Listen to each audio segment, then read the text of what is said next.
Verses number 8 through 12 from the chapter entitled Nature, Consciousness, and the Enjoyer. Nature and the Enjoyer and the Consciousness. And I'll give a little brief summary. Is that Arjuna is asking 4 questions, 5 questions at the beginning of the chapter. And the questions are, I wish you to know about this material energy. Who is the enjoyer? What is the field of energy? What is the knower of the field? And what is the end of knowledge? So Krishna answers these questions. It says that I am the knower of the field, and we should know that I am also the owner, and I am the person who knows the field. The activities performed are by the living entity within the field, so the activities are actually done by the living entity. The field is the body. And Krishna goes on to explain what this body is made of. And he says this body consists of 5 great elements, of course, earth, water, fire, air, ether, false ego, intelligence, the unmanifesting, the 10 senses, including the mind, the 5 sense objects, desire, hatred, happiness, distress, the aggregate, or the combination of everything, and the life symptoms and convictions. And then Krishna sums it up and says, all these are considered, in summary, to be the field of activities and their interaction. So on this verse, which is actually 5 verses in one, Krishna describes what is the process of knowledge, and what are the principles that make up the process of knowledge. And he says humility, pridelessness, non-violence, tolerance, simplicity, approaching a bona fide spiritual master, cleanliness, steadiness and self-control, renunciation of the objects of sense gratification, absence of false ego, the perception of the evil of birth, death, disease, and old age, non-attachment to children, wife, home, and the rest, even-mindedness among pleasant and unpleasant events, constant unalloyed devotion to me, resorting to solitary places, detachment from the general mass of people, accepting the importance of self-realization, and philosophical search for the absolute truth. And Krishna sums it up and says, all these I declare to be knowledge, and what is contrary to these is ignorance. So what is Krishna saying? That these 20 items constitute what is actual knowledge. And the combination, or the activities of these activities within the field of activities is not knowledge. The basic principle of knowledge is when these activities are performed by the one activity, which makes all the other 19 items and as unalloyed devotional service to Krishna. So that's brought out in Prabhupada's purport, where he says, the process of knowledge is sometimes misunderstood by less intelligent men as being the interaction of the field of activities. Now you have to understand what this field is. This is the body. We're the soul within the body, and this is our field for activity. This is where we perform our activities. This body is our place of residence, our place of activity. Okay, but actually this But actually, this is the real process of knowledge. If one accepts this process, then the possibility of approaching the absolute truth exists. This is not the interaction of the tenfold elements as described before. This is actually means to get out of it. So the activities we perform in the body, when performed by the direction of the spiritual master, under the guidance of the spiritual master, then they get you out of the field of activities. So activities within the field of activities that are not connected to devotional service simply enhance your attachment to the field of activities in material life. But the way to get out of it is to engage in devotional service and at the same time cultivate these 20 items of knowledge, which lead one out of the field of the activities or into the transcendental realm, transcendental consciousness. So, Prabhupada goes on, of all the descriptions of the process of knowledge, the most important is described in the first line of the 10th verse. The process of knowledge terminates in unalloyed devotional service to the Lord. So, if one does not approach, or is not able to approach the transcendental service of the Lord, then all the other 19 items are of no particular value. But if one takes the devotional service in full Krishna consciousness, the other 19 items automatically develop within him. The principle of accepting a spiritual master, as mentioned in the 7th verse, is essential. Even for one who takes the devotional service, it is most important. Transcendental life begins when one accepts a bona fide spiritual master. The Supreme Personality of Godhead, Sri Krishna, clearly states here that this process of knowledge is the actual path. So try to understand. These items of knowledge, which we just listed, is the actual process of knowledge.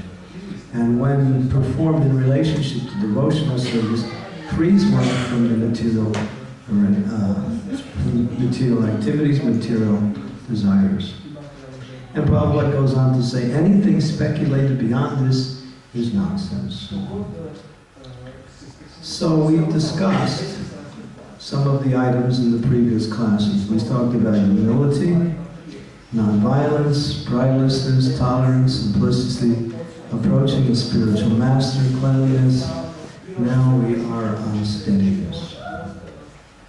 So for those of you who have not been here, this is a very important part of devotional service. Because just to remain within the activities of material life and at the same time perform devotional service doesn't really bring one to the platform of Krishna consciousness.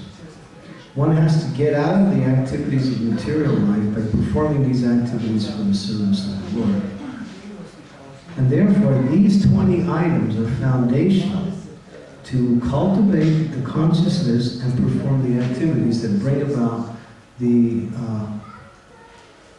about the success of each and every one of these items. Humility allows one to absorb knowledge. Nonviolence means to preach or to relieve people of suffering. Tolerance means to practice tolerating difficulties such as insult and dishonor. Simplicity means to be straightforward in all situations. Approaching a spiritual master is essential for understanding the process of devotional service, because the spiritual master is the representative of Krishna, whose only service to Krishna is to bring others to Krishna by guiding them according to Guru, Shada, Sadhu, and Shastra. In other words, he guides them according to the teachings of Shastra, his own pure devotion, and how that teachings has been practiced by the great souls in the past. That's the only service of the spiritual master. He has no other service. His only service is to bring others to Krishna consciousness. So accepting Krishna in the form of the spiritual master brings one to Krishna. Therefore, we say that the spiritual master is a representative of Krishna and should be worshipped and honored in the same way that Krishna is. in order to develop our consciousness of Krishna by accepting his visible form in the form of his pure devotee, spiritual master. So that is essential. Approaching means to get guidance and to inquire into the nature of spiritual life. Like that. Okay, so we went over this. I'm giving you a little summary. But at the end, we'll ask for questions, and you may ask questions on anything that was discussed in the past also. Cleanliness, external cleanliness, take a bath, keep your clothes clean, like that. Perform proper hygiene, remain healthy. Internal cleanliness means to chant Hare Krishna, Krishna Krishna, Hare Hare, Hare Rama, Rama, Hare. Jeta, Dharmana, Marjana. The heart, mind become cleansed by the process of chanting the holy name, which frees one from the dirt of material attachment, the dirt of material contamination due to previous material activities. So the next one is steadiness. Steadiness means that one should be very determined to make progress in spiritual life. So what is the word that's here? Determination. Without such determination, one cannot make tangible progress. So sometimes people ask, or sometimes people hear, this process of spiritual life is very easy. And sometimes they hear, this process of spiritual life is very difficult. The same person will say this 2 different times. So what is it? Is it easy or is it difficult?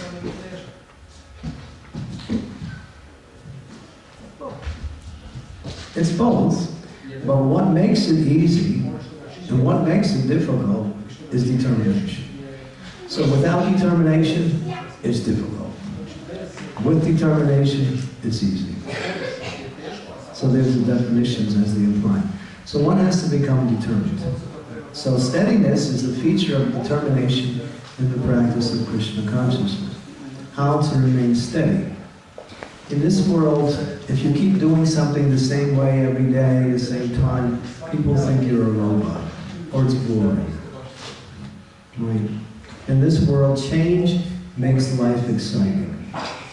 Because material life doesn't really have any real enjoyment to it. So what makes it enjoyable? Change. Change. Keep changing, and that way you can find happiness in the change, in something new, something different. Right? And people are always changing. In fact, in this age of Kali, we find in the present time so much change. And like, I travel a lot, and I see people traveling everywhere. Young people, old people, in between, everybody's traveling from place to place. Always looking for a different environment, to do whatever they have to do. Change, right? Change, change, change. Get a new car, get a new computer, get a new friend, get a new wife or husband, get a new home. Something different, something new. Change, change, change. But devotees know that finding the process of devotional service and remaining steady in that, one actually develops the consciousness of determination and at the same time finds happiness in the same activities. By chanting every day, you chant more. By hearing every day, you want to hear more. By reading, we want to read more. By associating, we find happiness and we're eager for our association. So the more you do the same thing in the right consciousness, the better it gets. Although the activity is the same, the consciousness is changing, and not the activity. The consciousness is growing towards Krishna through constant practice of the same activity. So for a materialist, that's boring. But for a spiritualist, that's happiness. Because we enjoy the activities more and more when we focus by perfecting that same activity in a very regular way, day after day after day after day. At after year, after year, after a decade, after millennium, century. So it's not that we're looking for change, we're just looking to go deeper into the activities we perform, seeing it's not about change. And self-control means that one should not accept anything which is detrimental to the path of spiritual. So Prabhupada goes on to something else. Okay. So the idea of steadiness. To be steady on something. Before you can become steady at something, you have to know why you're performing what you're doing. Sometimes, people do things because their father did it, or their ancestors did it, or everybody else is doing it. But that doesn't really inspire people to put their heart into what they're doing. When you know why you're doing what you're doing, and what is the result of that, then you can become more steady and determined in practicing the same thing like that. So what are we doing? We're trying to serve Krishna. We're trying to please Krishna. We're trying to develop our love for Krishna. We're trying to develop knowledge of Krishna. We're trying to connect with Krishna in different ways. So that steadiness in a determined way brings about that consciousness. And therefore, we don't mind doing the same thing every day, because we know the results are, worth going for. What is those results? Tattva deham purna janmani naitimam sarjuna. That by performing devotional service in a steady way, one develops attachment from Krishna. From that attachment, love develops. When love develops, one actually returns to Krishna in the spiritual world. So it's not a matter of just being routine or mechanical. It's done in the consciousness of pleasing Krishna and developing a relationship with Krishna through praising Krishna and satisfying Krishna by devotional service. So steadiness.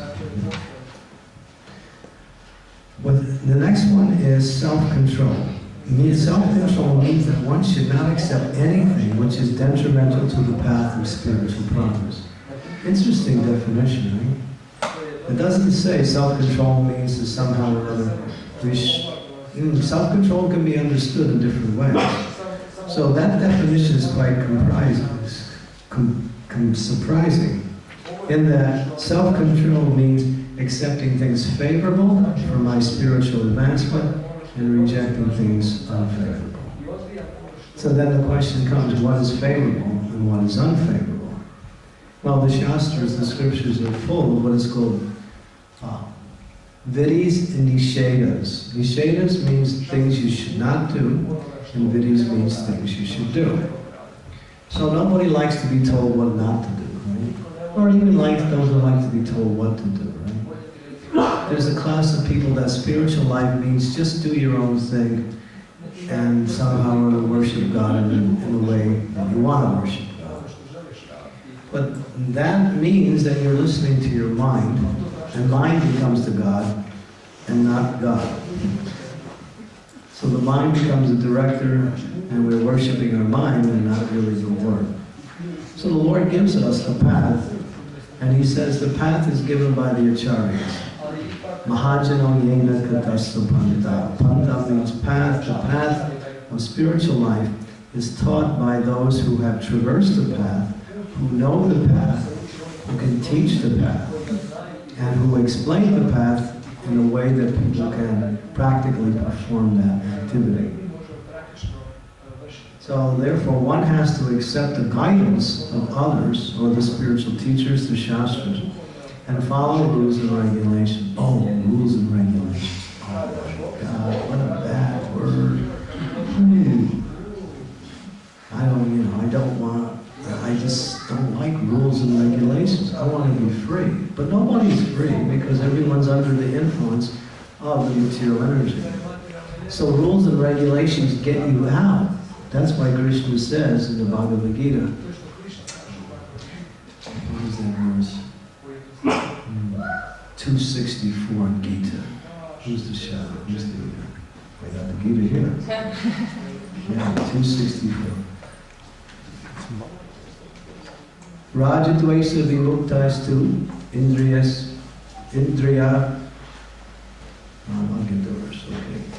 Raja Dvaisa Vimuktaistum Raja Dvaisa Vimuktaistum Visayan Indriyascharan Atma Visaya Vihedama Prasadam Adigaishiti. One who can control his senses by practicing the relative principles of freedom. So Krishna says, relative principles leading to freedom, can obtain this complete mercy of the Lord and thus be free from all material attachment and all material aversion. So it's explained that one may externally control the senses, some artificial process, but unless one is engaged in devotional service following the principles of freedom, that is, accepting what is favorable and rejecting what is favorable, then one will fail on the path of devotional service. So one has to know what is favorable and what is unfavorable. So therefore we inquire, is this favorable to my spiritual life? Is this unfavorable? Or how do I understand this activity in relationship to my, activities in devotional service? So one should ask questions like that and accept only those things that are favorable. We do that in life anyway, don't we? We always look for things that are favorable for our success in life, or happiness in life, and we very carefully avoid or reject things that are unfavorable. So we do that in life also. So you might say that's like the unwritten rules of the material world. And sometimes we write it according to our own understanding. But still, we're following a set of principles. So in the same way, rules and regulations are not meant for restrictions, but for freedom. That's why Krishna calls them the items of knowledge, or the path of freedom. The regulative principles of freedom. To do what you want to do is bondage. So just like I remember I was driving on one highway in America, and I saw one car was driving in and out of traffic real fast. And then I noticed his license plate, because people put their own descriptions on the back of their license plate. And it was kind of funny, but at the same time reflective of his driving attitude. It said, "I'm free. Free to crash, free to get a ticket, free to cause other people distress by your so-called idea of freedom." So freedom does not mean to act according to the whims and activities of the mind, but freedom means to follow rules and regulations.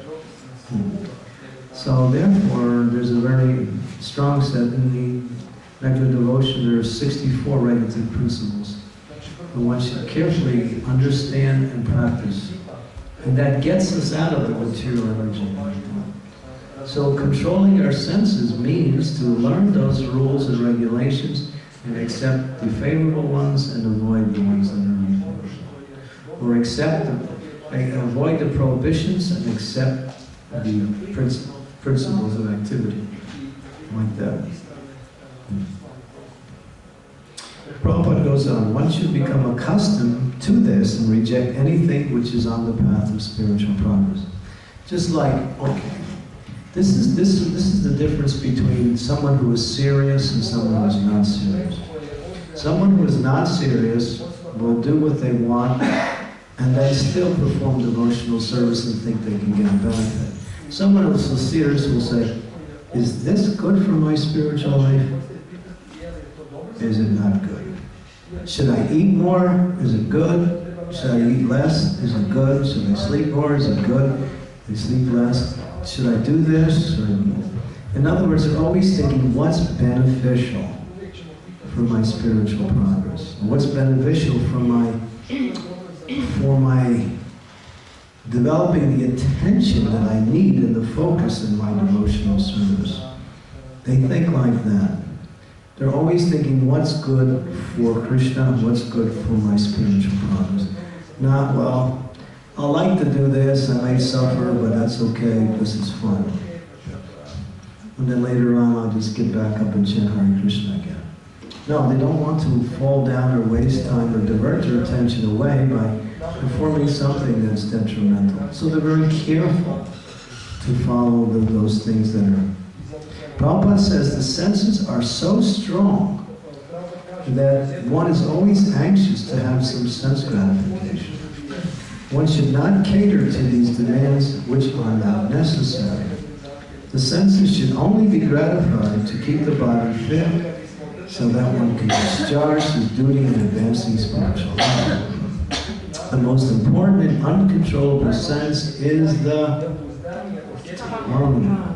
Sarira vichacha vitendriyataheka jive fele visaya sagara jiva jive. The tongue is the most difficult and voracious to control. There's only two ways you can control the tongue. Take only prasadam offered to the Lord. Speak only about devotional activities, about the glories and activities of the Lord. Then the tongue becomes controlled. One can speak all day and all night and be considered to be a sense controller if their talk is directed towards the benefit of others or devotional activities. It's not like the artificial yogis who think, oh, the tongue is most voracious, therefore we should not speak. So they take a vow called Moni Baba. They have a sign that says, give me 2 chapatis. They don't speak if they just flushed or something like that. So what are they doing? They're actually speaking through writing. But Prabhupada said we can talk about Krishna all day and all night. We can accept Krishna Prasadam in the spirit of service to the Lord. So that controls the tongue. Otherwise, the tongue will do anything and anything. And the tongue will lead you to hell. Sometimes we say something we don't really mean, and we're sorry we said it afterwards, but it's too late. So sense control doesn't mean to stop the senses, but to engage the senses in positive spiritual activity. Then the mind and senses are controlled. That's control. Therefore it says, there's a Chinese saying, it's Chinese, but it has a very, what we say, value. To speak when you should be silent, and to be silent when you should speak is both a weakness. When you're meant to speak and you remain silent, that is a weakness. And when you're meant to remain silent and you speak, that is a weakness also. So one should discriminate between what is beneficial and what is not, and one should speak, as Krishna says in the Bhagavad Gita, the austerities of the tongue is to speak truthfully, beneficially, avoid speech that offends others. Haribo. We should never cause distress or anxiety to anyone for any reason by our speech. Avoid speech that offends others and quote the Shastras regularly. These are the austerities of spiritual.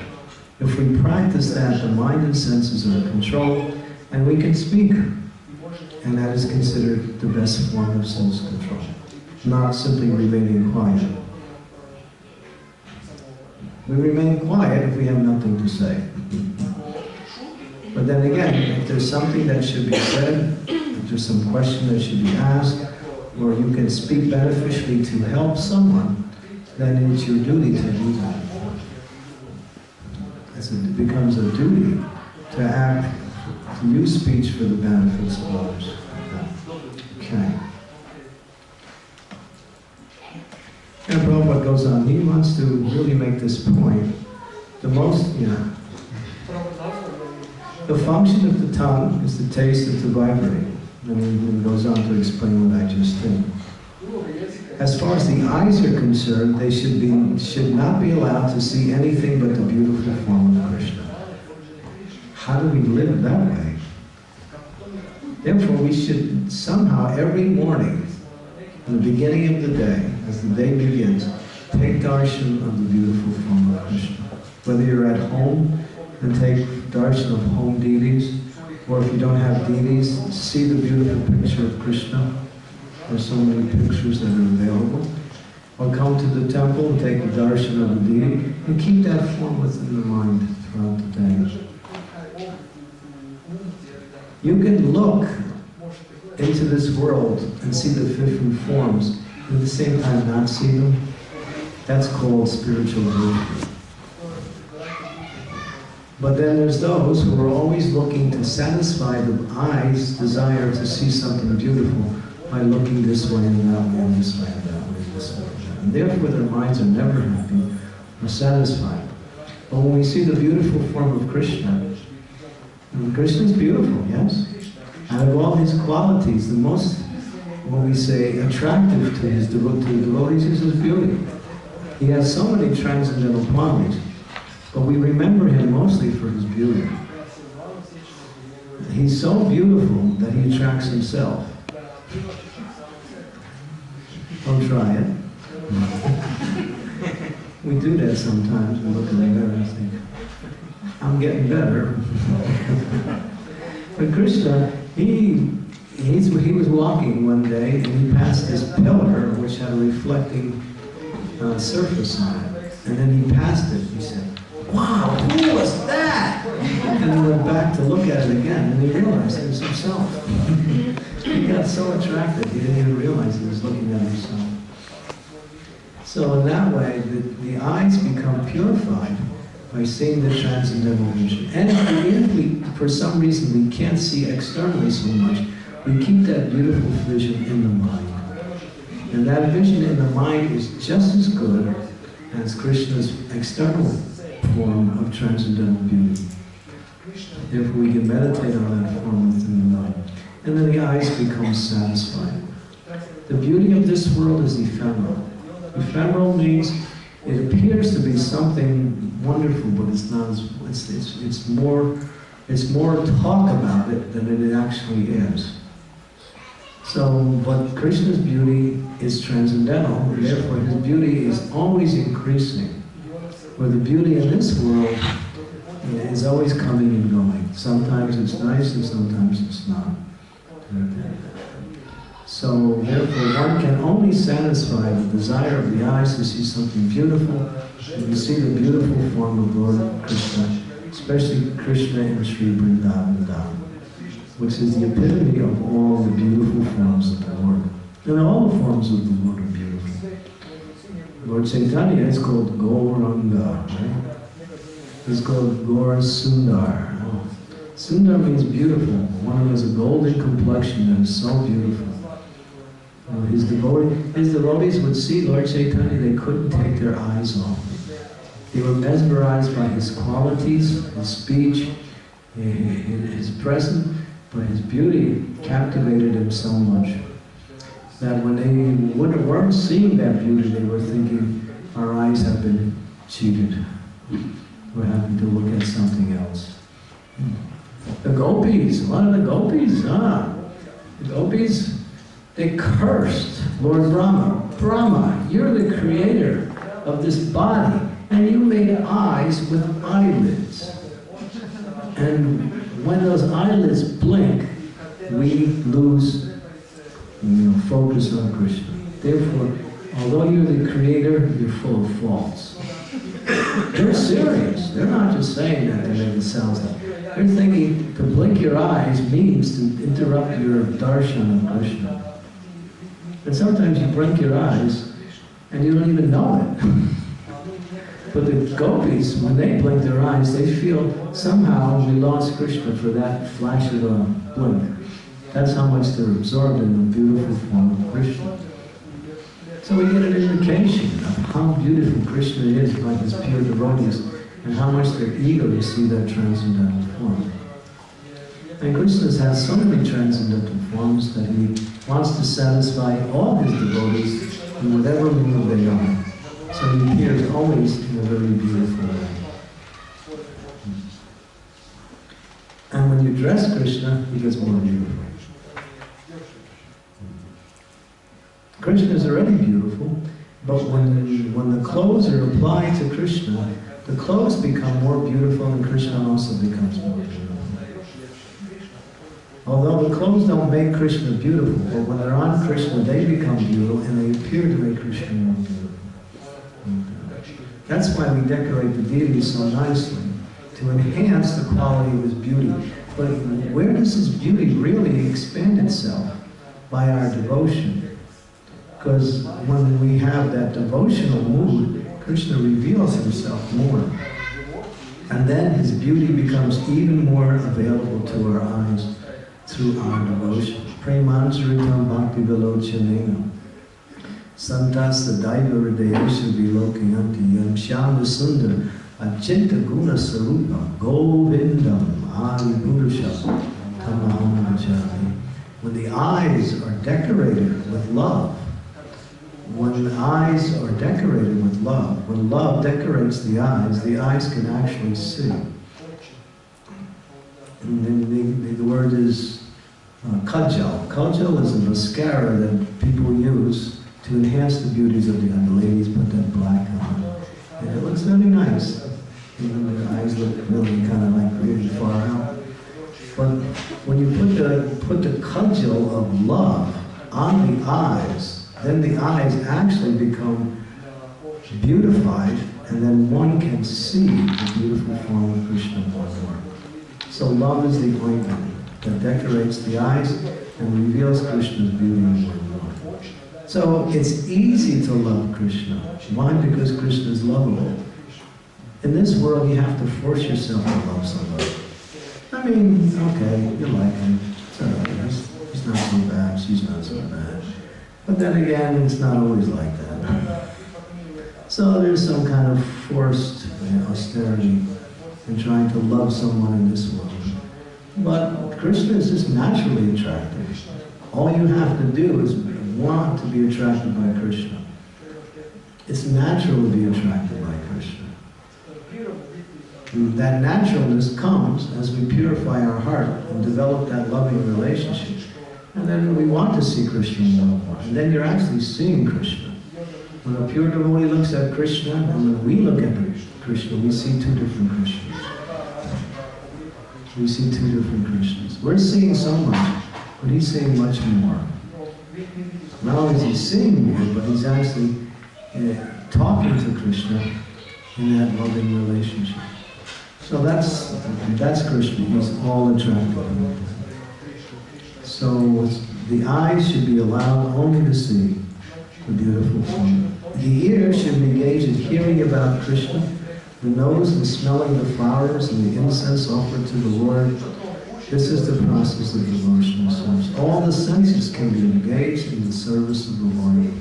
None of the senses are stopped artificially, as the Mayavadis and the impersonalists think that sense objects are the cause of fall down, therefore let's stop all sensual activity. But you can't stop sensual activity. Even when you sleep, the senses are working on the subtle level to cause the dream state.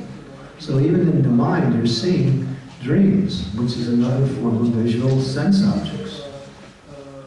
But when you engage those same senses for the service of the Lord, then the senses become accentuated, and one is purifying the senses. So that's the process. So controlling the mind and senses means to accept what is favorable for devotional service. False ego means accepting this body as oneself. Real ego means I am Krishna's part and parcel. I have an eternal loving relationship with Krishna. I am the same quality as Krishna. Krishna is spirit, I am spirit. Krishna is great spirit, I am small spirit.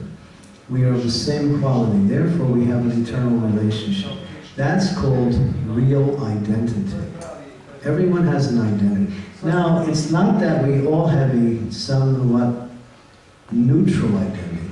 We're all spirit souls, we all love Krishna, and we're all part and parcel of Krishna.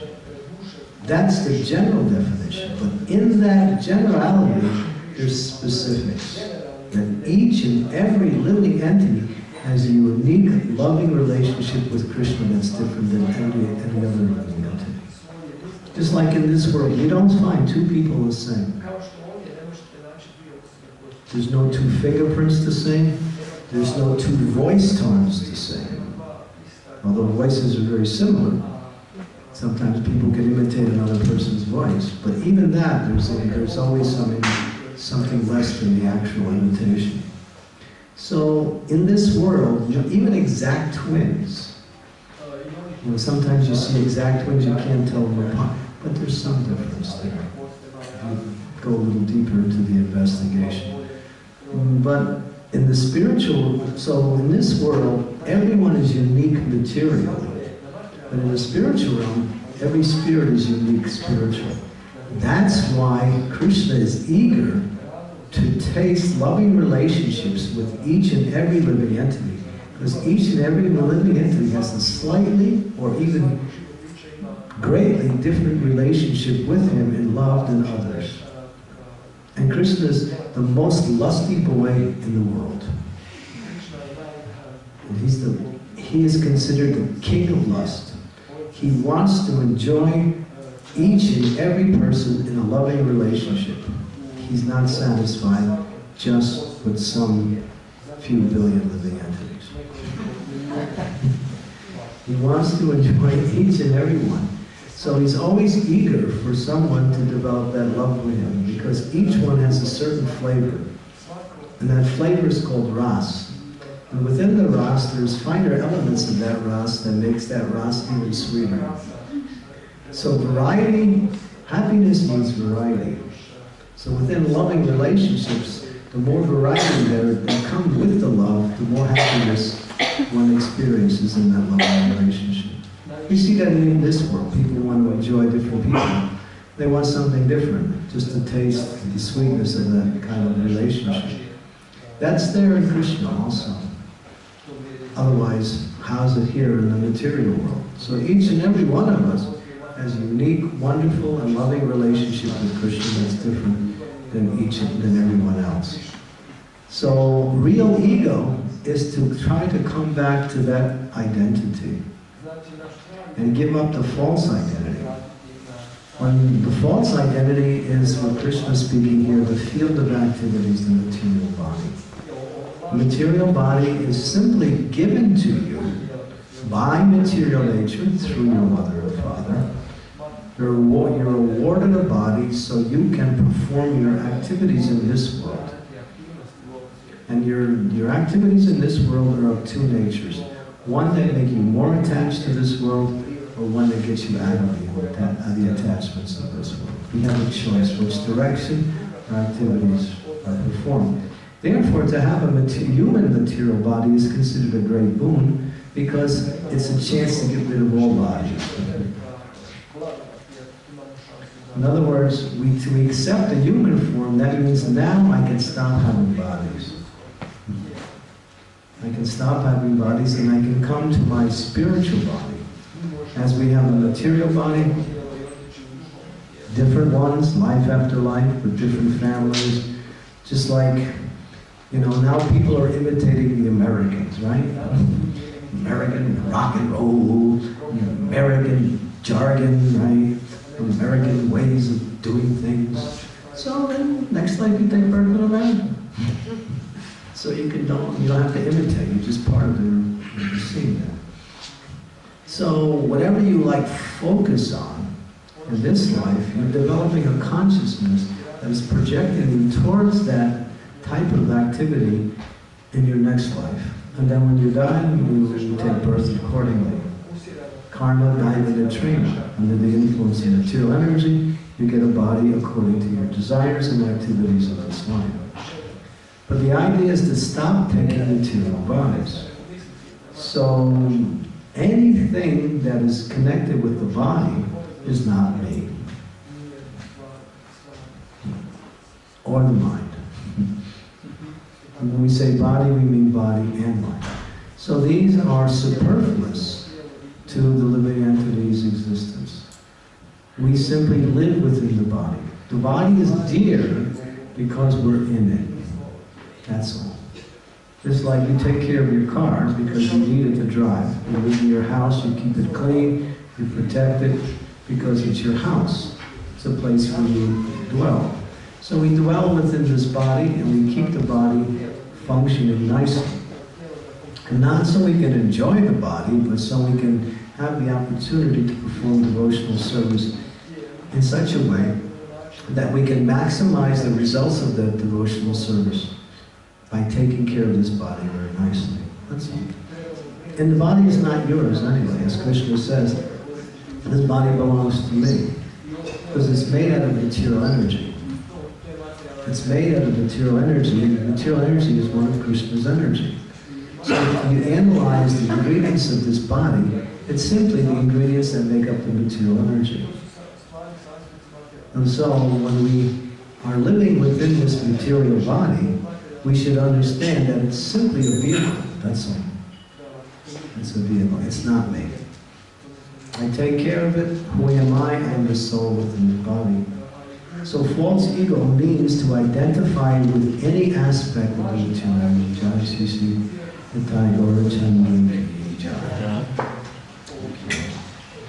So this verse goes on and on and on. There's more items of knowledge. One should understand the evils of birth, death, disease, and old age. People think, you know, if I don't make money, that's not good. If I don't find a nice wife or husband, that's not good. If my kids are not behaving well, that's not good. So they consider these are the horrors of material life. If I can't get a job, that's not good. But here it says that the real suffering is birth, death, disease, and old age. Because that brings about material existence, which causes all the other problems to follow. So one should cultivate the knowledge of birth. I mean, what is birth? I mean, we celebrate happy birthday. Happy birthday. But when you came out, you were not dancing. You were crying. And your mother had to go through so much pain. I mean, you ladies know it, us guys don't know it. We just hear about it. And the ladies, the pain of childbirth is so great that even the women curse their husbands during labor, right? Never again, never again. But then, of course, after it's all over, they forget. Yeah, Prabhupada was talking to one of his disciples who worked on an ambulance. He was saying when we would pick up the ladies and take them to the hospital in their final hours of labor, they would be cursing their husbands. The pain is so great. But we consider, oh, you know, once all over, the child is there, everyone forgets, and we call it happy birthday. It wasn't happy for the mother when she was going through it. It wasn't happy for the child when he was coming out. Happy birthday. It's happy now, after so many years, but when it was happening, it wasn't so nice. And it's explained in the Bhagavatam that when the child is in the womb of the mother, at the 7th month, if the child is a little bit pious, then Krishna does something very special. He uncovers the illusion for that baby in the womb, and the baby can see its last 100 verse. And then the baby realizes his relationship with God and prays in the womb and says, my dear Lord, I am your eternal servant, and I'm about to come into this world again. When I come out, I'll simply serve you for my whole life. That happens. It's mentioned in the Bhagavatam. Krishna does something special to certain children, not all children, but those who are pious. He uncovers that and reminds them who they are. And then when they come out, they forget again. And everyone says, oh, goo goo, ga ga, ha ha. And the baby thinks, it's not so bad out here. And then the baby goes on and does whatever it wants to do. Like that. So it forgets. Does prayers in the womb. Birth means to forget. So birth, old age, everybody knows old age. You get 4 eyes and 3 ears. You know, 4 eyes and 3 legs. 3 legs is the cane. Your body doesn't work anymore. Hey, what you saying? Can you speak a little louder? I can't hear you. What are you, deaf? No, I'm just old, that's all. Nothing works anymore. You try to go to the bathroom and you think, and then you're standing there for a half hour and nothing comes out. It's really, I'm just warning you of the future. So yeah, it's miserable. Old age is miserable. It's not so nice, and everyone who's old is thinking, oh, I wish I was young again. These are the materialists. Of course, for devotees, as they get older, they get wiser, and then they get more Krishna conscious. So that's different. But old age, as a feature of this material existence, is very painful and miserable. And now in this society, when you get old, people don't even want to talk to you, look at you. Ooh, he's got all these wrinkles, They don't like old people. And they put them into old age homes, they neglect them, and the old people suffer. In one culture, when people get old, they kill the grandfather. It's in certain African cultures. So he doesn't have to suffer too much when he gets to a certain age, they kill him. There you go. Isn't that nice? You know how they do it? They put him on the top of a roof and they roll him off the roof and he falls. And they just keep doing it until he dies. Yeah, Bhagavad mentions it in the Bhagavatam.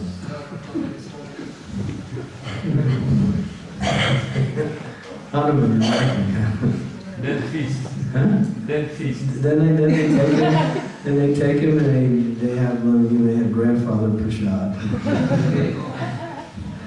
Prashad that has been eating a lot of food through their whole life, and now he's become even better. So this is material life. It's ridiculous. Old age, disease, right? What's the number one business in the world? Is the drug business. The pharmaceutical business makes trillions of dollars selling drugs for people's disease. Doctors, pharmacists, it's a huge, mega business. Because you can guarantee somebody's going to get sick. And there's so much, doctors have exorbitant prices, you get sick, you got to get health insurance, then you realize the health insurance didn't cover that type of sickness you had. You go to the hospital, you pay $2,000 a day for a room. Disease is just so much a feature. Now we see even young people, because of the age we live in, and because of the way people live, people die young, people get diseases young. Because of the way. So disease, old age, and then of course, everybody knows death is miserable. Nobody wants to die. Even if you're suffering, you think, I still want to live. So therefore Prabhupada explains that one should try to understand the miseries of these four things. This is misery. And by engaging in devotional service, we can free ourselves from birth, death, and old age. And disease, if it comes, we're not so much bothered by it. It's opportunities to go deeper into our Krishna consciousness. So this is the real suffering in this world. Any questions? There's many more items of knowledge, but I don't want to spend too much time because we have to see if there's any questions. Any questions on the ones we went over? The miseries of birth, death, disease, and old age, steadiness, false ego, control of the senses, or any of the other items that we discussed earlier. Maharaj, when you were mentioning this control of senses, you were mentioning the tongue is most dangerous and difficult. And then you were mentioning that we should under no circumstances offend somebody or say something which will be not pleasing to people. So that's called the austerity of speech. So how is that possible? I mean, practically in the It's possible. It's possible by Krishna consciousness. When you see the good in everyone and try and overlook whatever faults they have, we have to practice that. Try to see the good in everybody. Even in the non-devotees, there's some good things we can see. What's the good thing about the non-devotees is that Krishna is in their heart. So you can actually offend non-devotees also by offending Krishna within the heart of the non-devotee. So therefore, a devotee who is actually fixed in Krishna consciousness doesn't cause distress to anyone. They're always in a mood of serving others, and therefore they're always beneficial to others. The mood of service is the mood of assisting others in whatever way you can help them. And if there's some fault, overlook it. That's all. As you want people to overlook your faults, you should also learn to overlook the faults of others. It says there's 4 ways to see a person. You can see their faults, and you can see their good qualities. Focus on the good qualities. You can see their faults as potential good qualities. You can see their, what's the other one? Their faults as potential good qualities. You can ultimately see that they have no faults, even though they do. That's purified vision. For a Mahabhagavad devotee, because we're not Mahabhagavats, who doesn't see any faults in anyone, and sees everyone as better than him, even the non-devotees. But that's the highest vision. So even if there's some fault, it's not so important. Just overlook it. Yes. Does that help? I mean, if you're dealing with your children, you have to find faults in them to correct them, so they progress. But you're not finding faults; you're helping them. You're doing them good by correcting them, by chastising them for doing the wrong thing. That's your service. That's a service to them. That's not faulting. The spiritual master will do that with his disciple, just to instruct them, to teach them, to help them. Not that because he wants to find faults so he can just, enjoy finding faults. He does it as a service. But in general, if we don't have a position of taking care of others, then we should not find fault with those outside of our care. The non-devotees are full of faults, but we understand the non-devotees, and therefore we don't go around finding fault in them because we know they're full of faults. So, but we were once like them, so we were also like them. So now we think, why can't we help them become Krishna conscious? So finding fault is just wasting time. It just disturbs the mind. Yes? Thank you for the lecture.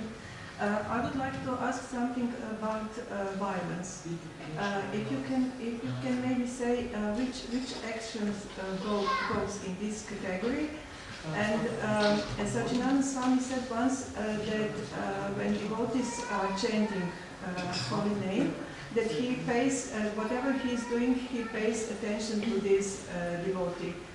And I'm interested to know how does Krishna feels when there is violence going on amongst devotees?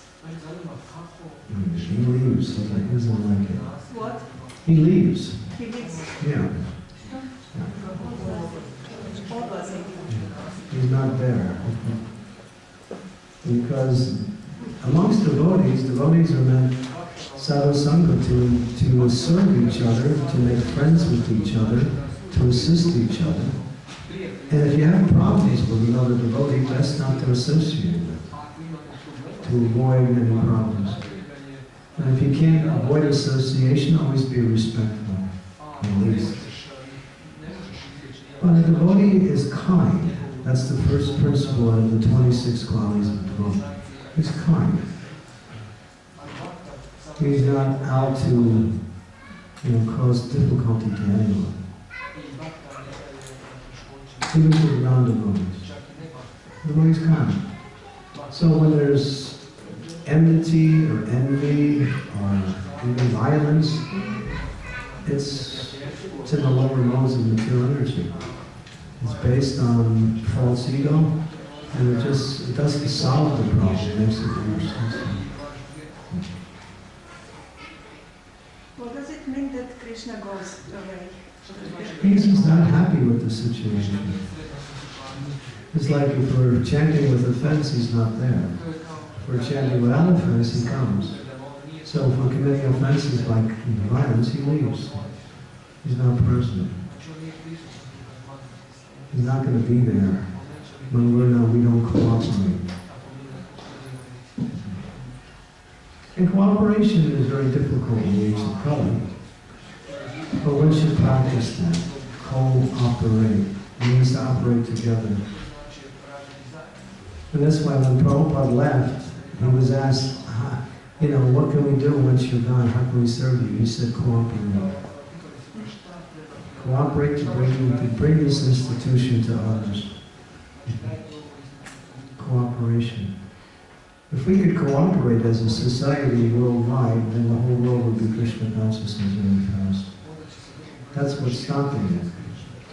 Our lack of ability to cooperate. So how do you cooperate? I have my opinion, you have your opinion. Well, let's take Prabhupada's opinion. So therefore we have to carefully study Prabhupada's instructions and guidance and apply those principles in our life in order to bring about cooperation. That's one way. The other way is to learn how to sacrifice your own opinion just for the sake of cooperation. Example, I want to do something and you want to do something. We both want to do the same thing. You want to do it this way, I want to do it that way. My way is 80% good, yours is 90% good. It doesn't matter, Krishna doesn't care which one you accept, just accept one of them and cooperate. It's not about perfection, it's about cooperation. When we cooperate, Krishna's there to make things wonderful. There's a famous story. It's called the archetype. Would you like to hear the story? It's a little long, but it's really instructive. There was one monastery somewhere in Europe, and it was a very flourishing Christian monastery. And so, many people were coming, and there was many brothers in the monastery. It was very successful. After some time, things changed. People stopped coming, many of the brothers left, things went down. And after some time, there was only 6 brothers left in the monastery, and hardly anyone was coming. So there was some concern about those who were left. One day, one of the brothers heard that a rabbi, a very respectable rabbi, was traveling in the area. So he came and said to the abbot of the monastery, please go meet that rabbi and ask him what we can do to again become successful in our spiritual life. So the abbot thought, all right, it's an opportunity to meet this very holy man from the Jewish tradition. So he went. So they met, friendly, they were talking. The rabbi said, I see you have some question you want to ask me. He said, yes, we are concerned. He described the previous situation and the present situation. He said, what can we do to bring it back? The rabbi thought for a minute, and then finally said, I don't know really what to tell you, but I can tell you one thing for sure. One of the brothers in the monastery is the next chosen person by God to be the Messiah. He is a very elevated person. And the Abbot said, which one? He said, I don't know. But I know one of them out of 6 from there. So, the Abbot After some time, they parted their ways. The other went back. And then they all came around and asked, what did the rabbi say? He said, well, he said that one of you, he didn't have an answer, he said, but one of you is the Messiah. So they thought, they started looking at each other. And then they started to think, well, maybe it's John, although he's, he sleeps a lot, but he works hard. Well, maybe it's Brother Paul.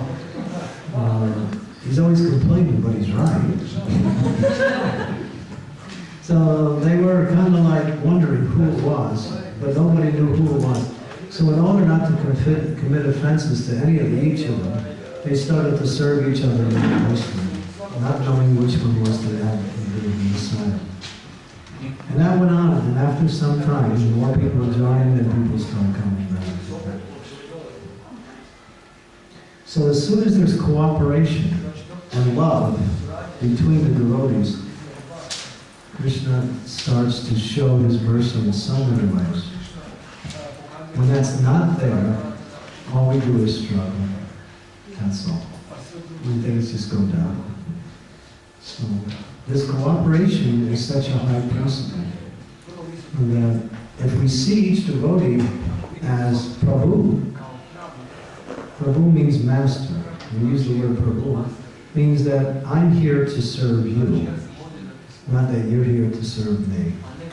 If each of us thinks I'm here to serve you, everyone becomes the servant of each other. And that way we can serve the Lord by serving each other. And that's Krishna consciousness. Of course, there's a way of serving.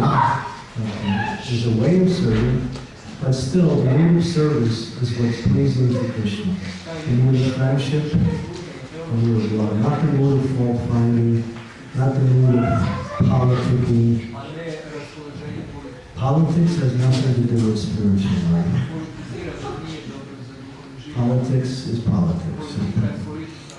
Politics means to position yourself according to my opinion and push that opinion forward as the way to do things. Krishna doesn't care about your opinion. He wants to see cooperation. Okay, does that help? Almost. What else should we say?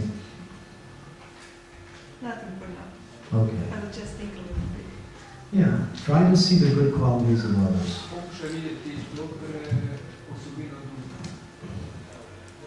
Yes. What is with false ego? Is possible in material world to have a really ego? Is it possible in the material world to not have ego? Da. To have a real ego. In the material world, no. In the spiritual world, yeah. Because false ego means to identify with something you're not. If you think you're a woman, that's false ego. If you think I'm a man, that's false ego. You're not. You're in a woman's body, but you're not a woman. You're in a Croatian body, but you're not Croatian. You're in a young body, but you're not young. So the body we have has so many characteristics and qualities. But if you think that's me, that's false ego. Shastra say you must don't have a false ego. Yeah. So have real ego. Real ego means I'm serving Krishna. Jiva Sarupoi Krishna Nityadas. That's the verse that tells us who you are. I am Krishna's part and parcel. I'm not a guru. I'm not a sannyasi. I'm not a temple president. I'm not a Mataji. These are all roles. That's all. You play that role. It's just a role. How long will you be a woman? You leave that body and you get a body of a man in your next life. So now you're a man. is real? The woman's body or the man's body? Or maybe the one before that?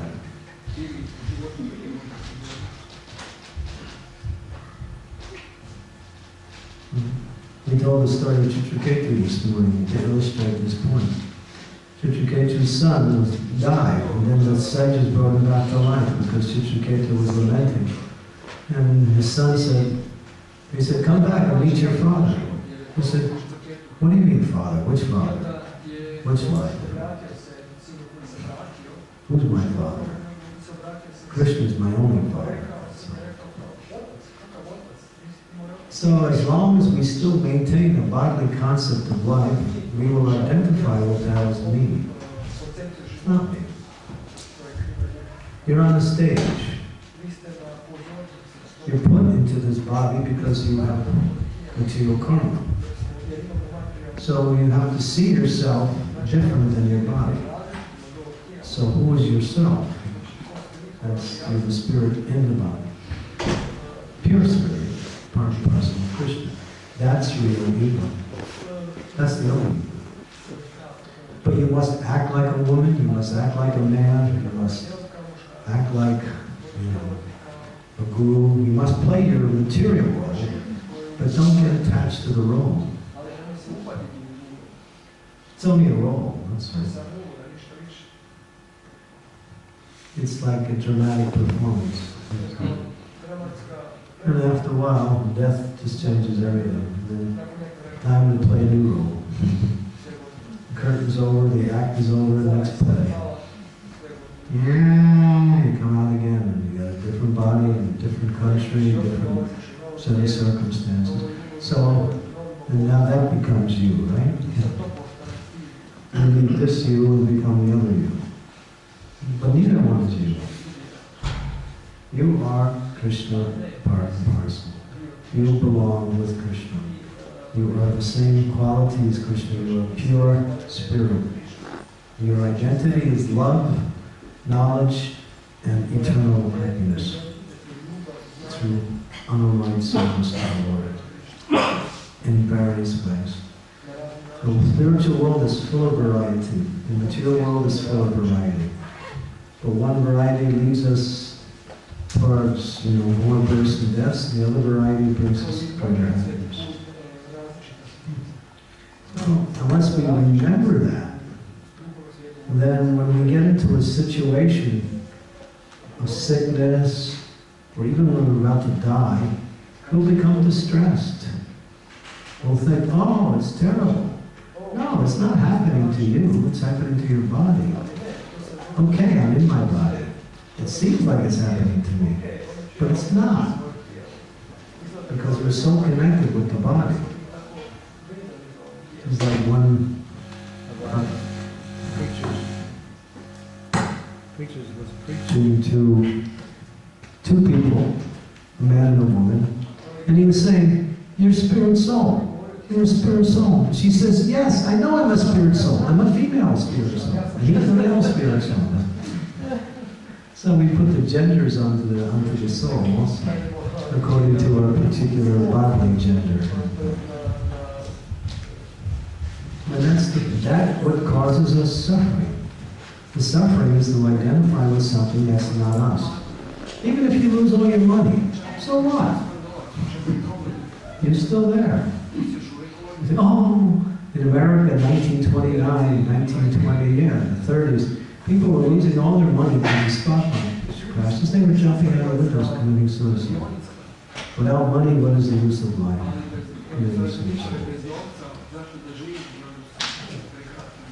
But money, it's useful, but you can live without it. And sometimes you live better without it.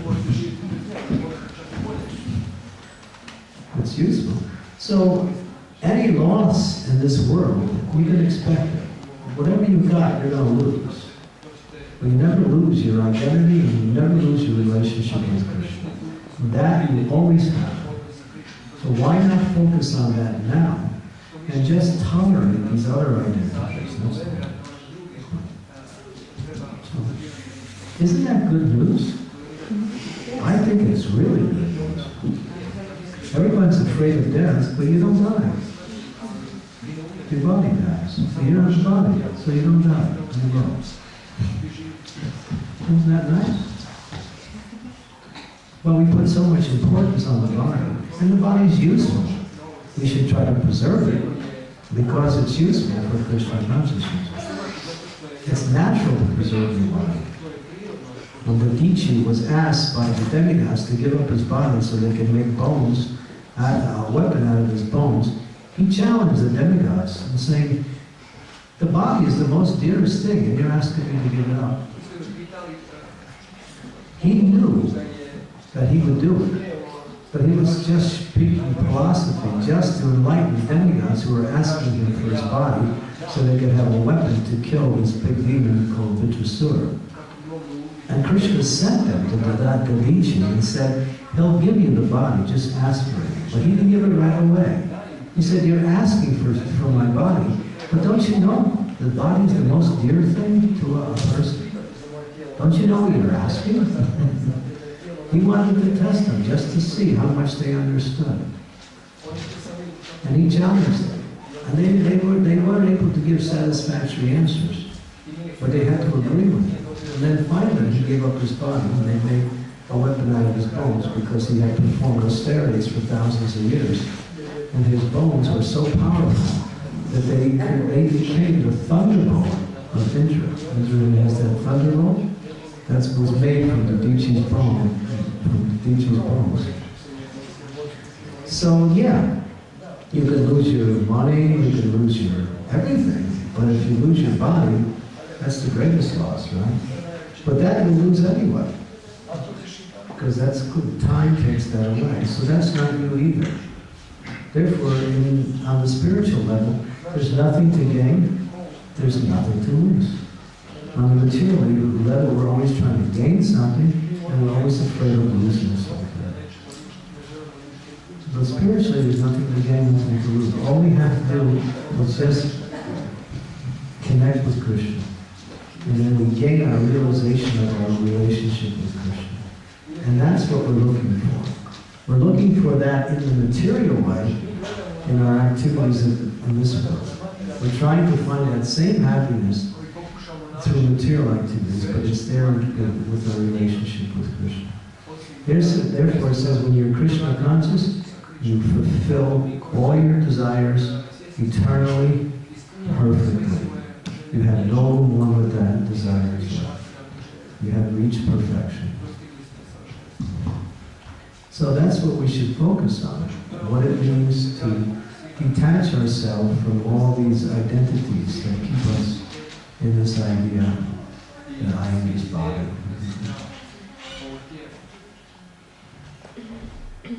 And when you're young, it's tough, right? Because you have big plans in this world. I'm going to get married, I'm going to find a nice husband or wife, I'm going to get this, I'm going to enjoy. Right? When you get old, you think, what's the use? But in either case, the reality doesn't change. You're not the body. Whether you're young or old. Okay? That's real ego. Real ego. Okay, so should we stop here? Question? Did you raise your hand? No. No, you didn't. Okay, I thought someone raised their hand. Yes. Okay. I want to ask you, he says that we should see and emphasize the good things in the person. Yeah, I'm trying to. And neglect the bad things. Just overlook them. But also, one should be truthful. And Prabhupada says that to be truthful means that to say what is what, even if it's not good to hear. If somebody is a thief, you should say you're a thief. Or something like that. So that's different. If somebody is, breaking the law or committing some gross activities, that's harmful to themselves and others, you can speak up. But the idea is Satyam Priyam, Satyam Guru. To speak the truth pleasingly. It's speak the truth in a pleasant way and not cause more distress or conflict in trying to help people. A person who's performing negative activities, when you try to instruct them, you just increase the negativity. Unless you know how to speak in such a way that you can reach them. I'll give you an example. I told this example this morning. There was one senior devotee who was being criticized really heavily. And I was very close to this person. So I went to the person who was criticizing him. And the person was wrong in the criticism. So I challenged him. And in a very nice way, asked him to really explain why he felt like that. So he became more excited and started to speak even more heavy. I just sat there and listened to him. And I didn't argue with him, I didn't go against him. I listened until he was done, and then basically I said a few things in a very nice way. At the end, he appreciated that and said, "Thank you very much." He realized that he was wrong, and then he went to apologize to the senior devotee. Now, if I would have challenged him and made it an argument, which I could have did, in which the way I felt, it wouldn't have solved the problem, it would have dispersed. So when you're trying to change a person or instruct them for the better, you have to know how to do it. Otherwise, you make it worse. So just calling a thief doesn't really make the situation better. If you can reform the thief, or help them understand what they're doing is wrong, then that's beneficial for everyone. Of course, if someone is doing a great offense, that shouldn't be hidden, because we don't want to offend the offender. That's not the idea. But in the day-to-day activities, when we're dealing with people, if there's somebody has a bad quality, you kind of like tolerate it and just focus on the positive. It helps. It doesn't always solve the situation, but it doesn't make it worse. Tolerance. For little things. We shouldn't tolerate if somebody's causing harm to someone else, and we can make a difference to stop that person or protect that other person, we should say so. It's like, we were at a Harinam on the Harinam tour one night, and there was this guy. He started to dance with us, but he kept going on the women's side.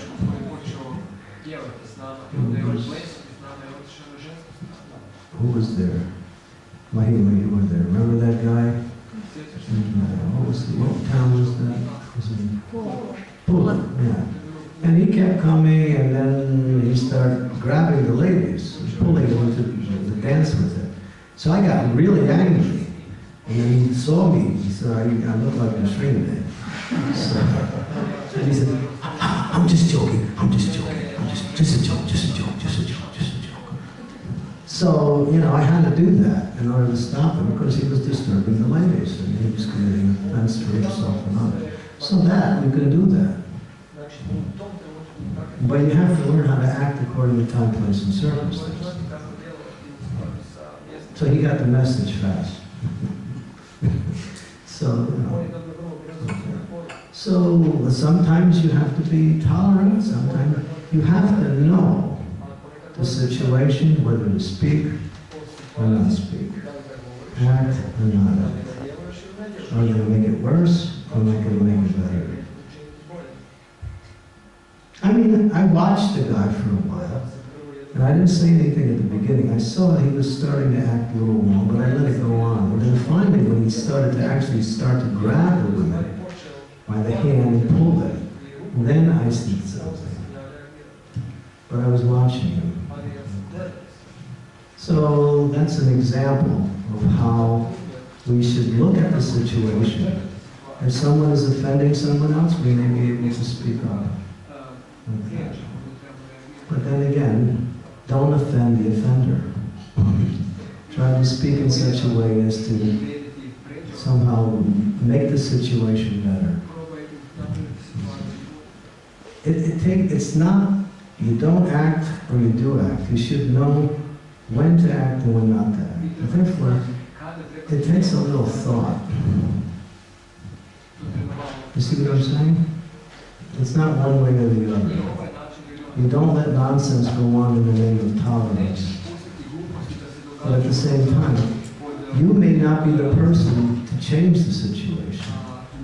Sometimes you want to help, but you know if I help, I'll make it worse. But if this person helps, it might be more beneficial. A lot of times, when we see devotees having problems, we bring in a friend of both of them, and that way that helps to ease the situation. If I try to come in, I might have the same influence as another person. So always thinking how to solve the situation in the best possible way. So it's not about acting, it's not about not acting. It's about acting and talking. Does that make sense? Yes. Yeah. Okay, thank you. We did go over a little bit, didn't we? Okay. Anything else? Thank you. Sri Prabhupada ki Srimad Bhagavad Gita.